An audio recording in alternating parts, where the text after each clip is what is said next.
Realization of Oneness, Joel S. Goldsmith, Chapter 12. Infinite way principles and world affairs for the most part. Those who have been interested in a metaphysical or spiritual approach to life have thought almost entirely in terms of what it would do for them. They have been primarily interested in whether it would heal them or their families, prosper them, or perhaps be the means of their finding some happiness, a home, or better health. I know that you realize that those days are past. It really is not going to make any great difference whether we are sick or well, rich or poor, happy or unhappy if the world does not stay in one piece. This, therefore, is the time when it should be comparatively easy to follow the Master and take no thought for our life, because suddenly our life as an individual entity is of secondary importance. The thing that is of greatest importance now is the life of this world. We can very well accept the fact that if the world and its people survive, we too will survive. But if they do not, what difference would it make if we were able to demonstrate our health and supply, and the rest of the world were not around to help us enjoy it? Today, everyone who is embarked on a spiritual way of life should have a concern far greater than the demonstration of his own daily harmony, and that concern should be for the survival of the entire world. The question now is there a principle of life, a spiritual principle that will govern the world? Is there a principle which can now be relied upon to prevent the destruction of civilization and the extermination of mankind? There can be no question but that an individual can rise so high above the immediate circumstances on earth as to make himself immune to the disasters of this world. But if that is all that is concerning him, he may find the world a lonesome place to be. This is the age in which everyone who is seriously on this path should forget his own problems and be willing to lose his life, if need be, in the search for, and the demonstration of, that principle which will mean life for this globe. All of a sudden we are face to face with this. It was in 1909, when the German Navy and the English Navy were lined up against each other in the North Sea, that I stood on a street in London and heard the newsboys shouting that the big European war was about to begin. As it happened, cooler heads prevailed. The situation was temporarily met, and World War I did not begin until 1914. The thought that came into my mind that day was, can it be possible that war is threatening these people over here, a war for which the citizens are not responsible, but a war against which they have no defense, and one that could be almost completely destructive to them? The people were given no opportunity to play any decisive part as to whether the world should remain at peace or be thrust into the horrors of war. The only thing left for them to do was to pray. Nobody really believed that praying would stop a war if those in power wanted one. In fact, the world was helpless in the presence of those who were bent on destruction and personal gain. So these thoughts came. Is it not possible that God could stop this approaching Holocaust? Is there a way whereby we could bring ourselves to a place where God would intervene? Of God, I was convinced. From my earliest days, I have felt that there must be a principle of life, a God principle, and one that would have no sectarian connotations. This God must be universal being, available to saint and sinner. It must be available to rich and poor, to those of any race or creed. When we discover that kind of God, we will have God on earth as it is in heaven, and we will have the means not only of restoring peace on earth, but maintaining it there forever. Dedication, necessary to pray that God overcome the evil conditions on earth, is a waste of time. If he has not stopped the calamities of the world in all the thousands of years past, he is not going to stop them tomorrow. This does not mean that the evil or frightening conditions on earth cannot be halted, because they can be, and they can be halted this day, this night, tomorrow morning, tomorrow night, at any time that 10 righteous men in a city will give sufficiently of themselves to realize the principles that act on earth as in heaven, that do bring forth harmony. It calls, first of all, for an understanding of those principles, but above all it calls for a dedication to the practice of them until the fruitage appears. I would like to illustrate that in this way. There are certain diseases, and especially certain diseases to which children are subject, that do not ordinarily lend themselves to quick healing spiritually. They do not yield themselves to healing at all in any length of time medically, and even spiritually they seem to take time. For this reason, when those cases appear, we always suggest that the parents themselves work with practitioners or teachers, learn the principles, and learn how to pray day after day so that eventually there is a yielding of that condition and a healing. We have actually witnessed that where work is taken up for such a child for any length of time, sometimes it is a matter of months, but I have also seen it a matter of years. There is a yielding of the condition and a return to normal in that child. So it is with these conditions of which I am speaking in the world. It may not be that through uniting in one spiritual prayer, we could stop all the discords and inharmonies and battles that are on earth in one stroke. But this is certain. If we will be diligent in giving at least one period every single day to prayer in connection with national and international affairs, we will, by the very force of our consecration and dedication, break down what is producing the discords and problems on earth. Impersonalizing the evils of this world, there is nobody on earth responsible for evil conditions in the world. Basically, there is no one man or woman. There are no groups of men or women of the past or of the present who are responsible for the conditions that face the world today. This is a very important point to remember, and unless we come into agreement on this point, our work cannot be effective. Personalizing these evils will perpetuate them. The world is rid of the pharaohs, the Caesars, the Genghis Khans. The world is rid of the evil ones of the Middle Ages. The czars are gone, Stalin is gone, Hitler is gone, and yet the evils persist and even multiply. So surely it must be evident that the solution does not lie in getting rid of whoever it is that we think is humanly responsible for our woes today.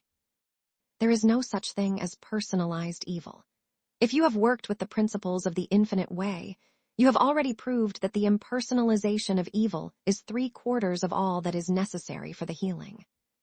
When you begin to perceive that, you are on your way to doing effective healing work, because you will have stopped placing the cause of error in a person and will have placed it where it belongs. In the universal, impersonal mind of man, the carnal mind which is merely the belief in two powers, that which cast Adam and Eve out of Eden. The nature of spiritual power, we are all hypnotized to some extent by the belief that there are good powers and bad powers, spiritual powers and material powers. To be dehypnotized means to come into some measure of agreement that there cannot be God and something besides God. There cannot be spirit and something unlike or opposite to spirit. If you have caught the basic principles of this message, you will set aside one meditation period every day for the world, just as if this world were your patient, suffering from an incurable disease, and you were the transparency for the healing, not through one prayer, not by a single realization, but by the persistent, constant realization of your major principle, which is to recognize, as you look out at these forces that seem to be so destructive, thou couldst have no power at all against me, except it were given thee from above. Since God is spirit, the only operating and operative power is spiritual power. Some 40 years ago, Charles P. Steinmetz said that the greatest discovery of the 20th century would be the discovery of the nature of spiritual power. And today the nature of that spiritual power is being revealed. It has been believed by the world that spiritual power is the power of God to do something to sin, disease, death, lack, and limitation. It has been believed that spiritual power is some kind of a God power that can be used. That is what has fooled the world. Well-meaning people have believed, and many still do, that by prayer they can bring spiritual power down to the world, and thereby remove the sins and diseases of this world. Because of this belief, they have missed the way. Spiritual power is something that is functioning at this very moment in you. You never will be able to use it. You never will know how it functions or operates. You will only be able to witness its effect in your experience, and then only when you stop trying to use it and let it use you, let it function in you. Motive in prayer in your period of daily meditation for the world. Realize that you are now uniting with all people all over the globe who are praying. Remember, however, that praying has nothing to do with what words you use or what thoughts you think. Praying has to do with motive. Therefore, wherever there is an individual who is turning within with the motive of having peace revealed and established on earth, that person is in prayer. He may be praying a Catholic prayer, a Protestant prayer, a Hebrew prayer, a Vedantist prayer, or a metaphysical prayer, but the prayer is equal in effectiveness if the motive is the establishment of peace on earth. That eliminates the prayers of all those who are praying for victory, all those who are praying for their side, all those who believe that some particular kinds of prayers are more effective than others, or that a metaphysical prayer is more effective than a Protestant or Catholic prayer. The motive of prayer must be for neither victory nor defeat. The motive of prayer must be for the establishment of peace with justice to all. When you enter prayer with that motive, the words you use or the thoughts you think are of no importance. The only way that God has of knowing us is by the motives of the heart and the intents of the mind. In other words, if what is functioning or motivating us is personal, selfish, or nationalistic, it is not prayer, and it is not reaching the throne or the consciousness of God. Therefore, when you go into meditation for the world each day, you are of the two or more gathered together because you are uniting with persons throughout this globe who are going to the Father within and realizing, Thou alone art power. Thou alone art presence. In thy presence is fullness of life, here, there, and everywhere. In thy presence there is only the Spirit of God, the Spirit of love, the Spirit of truth, the Spirit of life.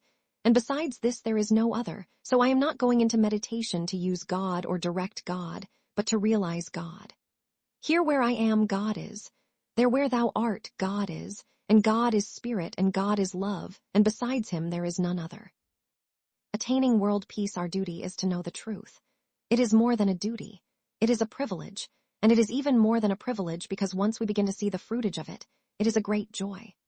As truth students, however, this is a duty, and those who are not performing it are forfeiting a part of their own demonstration, ignorantly, but nevertheless that is what they are doing because the greatest law of prayer is the one the Master gave us. Pray for them which despitefully use you, and persecute you. If ye love them which love you, what reward have ye? But how do we pray for our enemies? How do we pray for world peace? Be assured of this. World peace is not going to come through the defeat of any nation or through the victory of any nation.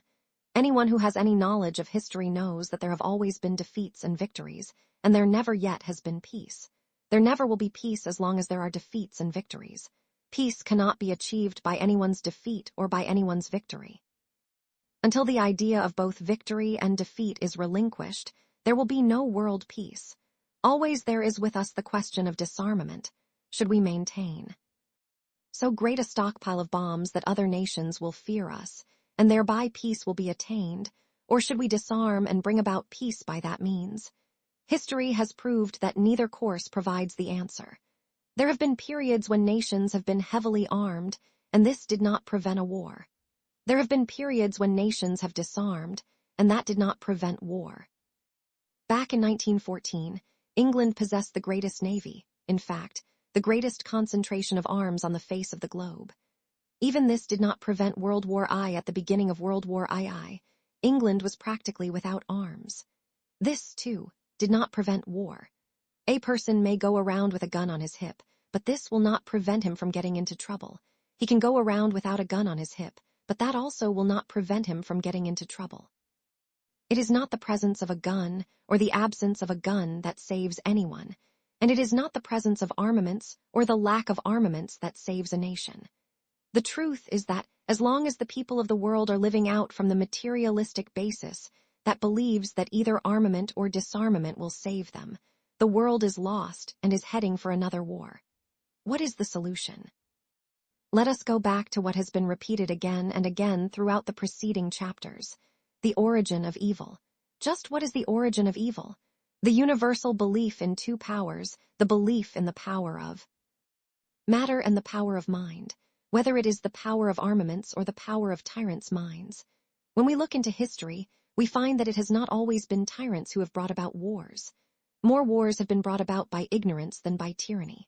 As truth students, we must pray daily. God alone is power. God is the law unto his universe, and that which is not ordained of God is not power. All claims of material and mental power are ignorance. That which is called mortal mind, carnal mind, the mind of tyrants, the mind of the stupid, the mind of the ignorant is not power. There is but one power, and because of omnipresence, God is power everywhere on the face of the globe. We do not have to penetrate the iron curtain. God has already penetrated it. But without our conscious realization of this truth, the presence of God will not function there now any more than the presence of God has functioned there in the past.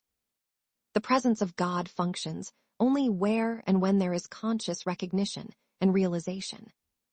How earth-shaking it would be if only the truth students in the world, the students of every one of the truth movements, the unorganized teachings, and all the independent truth teachers, would unite once a day and realize, the place whereon I stand is holy ground. The place whereon thou standest is holy ground. The omnipotence and omnipresence of God make of non-power the evil intents of mankind. There is no power in arms or armies. Hezekiah proved that when his people came to him and warned him that the enemy was coming to attack them and outnumbered them, his response was, "With him is an arm of flesh, but with us is the Lord our God to help us and to fight our battles." And they rested in his word. They did not go out and fight. They rested in his word, and then the enemy began fighting among themselves, and the Hebrews never did have to go out into that battle. I say unto you that this is a law and a principle. It operates in your personal life, if and as you make a daily practice of realizing, where I am, God is. God in the midst of me is mighty, and all those who are opposed to the purpose of God have but the arm of flesh, or nothingness. The Lord God in the midst of me is mighty, and there is no might external to me, not in the mind of man or the matter of man. Attaining dominion, if you will work with these principles, you will begin to prove that that which heretofore has been resistance and opposition in your life, that which has been discordant or the source of discord, that which has been a barrier to your progress, your prosperity, or your happiness will begin to fall away. When these principles begin to operate in your experience, even though no one may know about it, someone will be led to you and say, "Give me help." You will not know why this person has been led to you, and he will not, but it is an inevitable occurrence. The darkness always finds the light in order that the darkness may be dispelled. When you begin to prove that God in the midst of you is omnipotence, and that there is no power external to you for good or evil, in person, thing, or condition, that there is no mental or physical power that is power, for all power is given unto you, you have dominion over everything that appears in your world. The moment you begin to prove that for one neighbor or for one relative, you have sufficient grace to do it for 20. By this time you will realize, why, this is a universal truth, and you will begin to know it for the entire world, for events as well as for people, for your community, for local and national elections, for the weather, for every person, thing, or condition that touches your life, but always in secrecy. This is a very sacred thing, and it is only in secrecy that you realize that the kingdom of God is within you. Maintain secrecy. Always remember that the Master's teaching on prayer was to pray secretly and pray sacredly. Never voice your prayer outwardly or openly, and never let others see or know that you are praying. Make prayer a secret practice and a sacred one, and then whatever takes place within your consciousness God will bring to bear outwardly. Prayer must be like a seed buried in the ground, where nothing can reach, upset, or harm it. So your prayer kept in secrecy within you must be the prayer of realization. I and the Father are one. All that the Father has is mine. Where I am, God is. Where God is, I am. All power is given unto me. All dominion is given unto me. Over what and over? Whom? Over the belief that there are external powers. All power is given to me through the understanding that God is spirit, and spiritual power is the only power. Be sure that no man knows that you are praying this prayer. Tell it to no one, except when someone comes into your experience in humility and with the desire to be taught. Do not give this to the unprepared thought. Do not try to proselyte. Do not try to convince your relatives of its truth or efficacy. You cannot give truth to the human mind. Unless there is a spiritual preparedness to receive truth, you are just putting your seed in stony ground or barren soil, and nothing will come forth from it. Keep this truth as a pearl of great price, and do not show it to anybody but a connoisseur, because nobody else can appreciate it. Keep it within you, and then, abiding in this truth, praying the prayer of realization of God's grace, God's omnipotence, omniscience, omnipresence, and understanding the non-power of what is not ordained of God, you will be fulfilling your function in this world, and you will watch the breaking up of error all over the globe and the gradual restoration of harmony. An unseen spiritual activity. At work you are not witnessing evil on earth today. What you are witnessing is the breaking up of the evils that have been here for centuries. You are witnessing the breaking up of the old kind of capitalism that paid dividends to the few at the top and did not provide for those workers who could never save enough for their old age. You are witnessing the breaking up of the old type of homes for the poor and aged that were a blot on civilization and the breaking up of the bleak and cruel orphanages that were a disgrace to mankind. You are witnessing the breaking up of slavery in one country after another. You are witnessing the breaking up of bias, bigotry, prejudice, the breaking up of religious differences, and the beginning of a greater unity among churches throughout the world. You are witnessing the breaking up of conditions that have long needed correction in Africa, India, China, and Japan. All over the world, you are witnessing the breaking up of the evils of absentee ownership and the controlling and exploiting of minority races and peoples. You are witnessing the breaking up of every evil about which you have read in this past century. There is no denying that this breaking up process is difficult. It is human nature to try to hold on to old patterns. It is human nature to try to hold on to positions that have been outgrown. It is human nature to try to hold on to the good old days, if there ever were any such. But you see, those who try to hold on have their knuckles broken. You cannot hold on. You must let loose. Loose them and let them go. We are in a new age, in a new era, where there will be no more fighting among religious organizations, where no more will one nation try to exploit another nation. All these evils of the past are dead and gone, and the appearance of them is breaking up, and that breaking up is not easy for persons or nations. Like anything worthwhile, however, the result of the breaking up will be greater freedom for all. If these conditions were merely breaking up because of human reasons, they would not be on quite the worldwide basis that they are. When we look upon what is going on in the world, we must remember that there is no one nation that has been or is the source of evil, nor is there one nation responsible for the evils on earth. This has been a universal belief in self-preservation, trying to attain and obtain for one's own self or one's own nation regardless of at whose expense. This belief is not a quality of any nation or any people. It is a quality and an activity of the human mind. Therefore, the human mind, whether operating in the Occidental or the Oriental world, has been the evil. It has merely taken different forms. If you study the history of the past 25 years, or if you travel, and I do not mean one of those round-the-world air trips on which you stop off at 19 cities in 19 days, but a trip which might take a year or more, so that you have the opportunity to spend a week in this city, 3 days in that, 10 days in another, a month in one country and another month in another country. You will begin to learn about the changes that have occurred in most countries in the last 25 years. The limitations that have been broken, the old habits and customs that have been forsaken, the old poverty that is gone forever. And you will see that what is taking place in this world today is taking place because of an unseen spiritual activity. Behind what appears to be the wars and rumors of wars that are going on in this world, there is really a spiritual activity that is breaking the hard crust of human greed, human lust, human ambition, human pride, and restoring spiritual sonship to the entire world of mankind. Every country is giving greater and greater and greater freedom. Remember that those that are not giving greater freedom to their people, like the Iron Curtain countries, are really living on the edge of a volcano. They are maintaining themselves only by force of arms, but no one can maintain a society by force of arms forever. No one ever has. In the days of the Tsar, the people had no arms. The Tsar had almost all of them, and he is gone. In every country where people have been downtrodden, they had no arms, but in the end the tyrants were rooted. In the France of the 18th century, a revolution brought liberty, and it was not the people who had the arms, it was the government. In our own country in revolutionary days, it was not the colonists who had the ammunition and ships, but despite that, freedom came. Never believe for a moment that freedom is dependent on arms or ammunition. Freedom is dependent on an individual's realization of God and the non-power of whatever it is that appears as an enslaving or limiting power.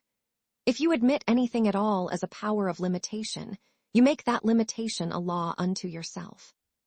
To be free of lack, to be free of discord, to be free of inharmony, abide in the truth of God as the only reality, the only presence, and the only power, and abide in the truth that the source of every form of evil, the source of every form of limitation is the arm of flesh, or nothingness. Abide in one power, do not look upon evil as opposing good. There is no such thing. Do not believe that truth overcomes evil. There is no such thing. See truth as infinite and evil as the arm of flesh. and you will bring forth harmony in your experience. Do not accept a God that has to battle sin, disease, death, tyranny, or anything else. Accept a God infinite in nature, omnipresent in being, omnipotent in action, and then look out at all the temptations and the tempters of the world. Thou hast only the arm of flesh, nothingness. I abide in this word. God in the midst of me is the only power. Where God is realized, there is power for neither good nor evil. All power is given unto me. All power is embodied in the Christ, the Son of God, which in truth I am. The Son of God is lifted up in me out of the tomb of material sense. This is the resurrection. This is the ascension.